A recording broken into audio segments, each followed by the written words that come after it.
সময়। এই সময় আসলে কি? এই সময় একটা সরল রেখা তো কখনোই নয়। সময় হলো একটা চক্র, যেখানে এর আদি সেখানেই হলো এর অন্ত, আর যেখানে তা শেষ হয় সেখান থেকেই তার শুরু হয়। এই সময় একটা অত্যন্ত বিচিত্র চিন্তা, বিচিত্র ভাবনা, একটা বিচিত্র বস্তু যা কেউ বুঝতে পারেন না। এই সময়ের লীলা, এর কোনো প্রমাণ নেই, কোনো জ্ঞান নেই, কোনো পরিমাপ নেই।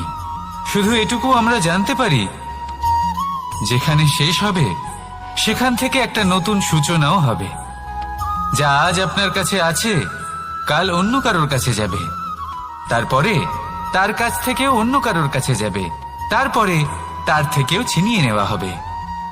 এই নিয়তির একজনের কাছ থেকে অন্যজনের কাছে আদান প্রদানের এই সময় হলো আপনার সময়। এই সময়ের সদ্ব্যবহার করুন, এই সময়কে বাঁচুন। আপনাকে শুধু এটাই সুনিশ্চিত করতে হবে যে আপনি কোন পক্ষে আছেন। আর সত্যি বলতে কি, আপনার জীবনের পরিণাম নির্ভর করে আপনার নির্বাচনের ওপর। আপনি কোন পক্ষ নির্বাচন করছেন।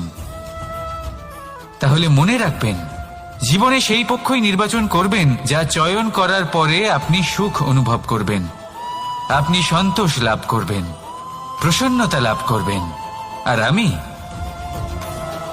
আমি এটাই সুনিশ্চিত করব যে এই পক্ষ যেন শান্তির পক্ষ হয়, এই পক্ষই যেন প্রেমের পক্ষ হয়। তাহলে চিন্তা করবেন না, আর আসুন আমার সাথে ভালোবেসে বলুন, রাধা রাধা।